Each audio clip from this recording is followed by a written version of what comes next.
Hi friends, అందరూ ఎలా ఉన్నారు? బాగున్నారా? అందరూ బాగుండాలని మనస్ఫూర్తిగా కోరుకుంటున్నాను. అండ్ మేమైతే చాలా బాగున్నాము.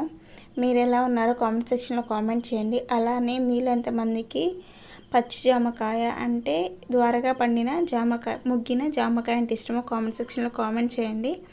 అండ్ ఈరోజు వచ్చేసి చిన్ని వీడియో వచ్చేసి మా జామ చెట్టుని అయితే ఒక్క జామకాయ ఉంది ఫ్రెండ్స్. కొంచెం కలర్గా ఉంది, అటు పచ్చిది కాదు, ఇటు పండిపోయినది కాదు. సో అదైతే మా కన్నయ్య కోసం అయితే స్టోర్ చేసి ఉంచాము, దాచిపెట్టి అని చెప్పవచ్చు. ఎందుకంటే ఎక్కువగా ఉడతలు వస్తూ ఉంటాయి, చిలకలు వస్తూ ఉంటాయి ఫ్రెండ్స్.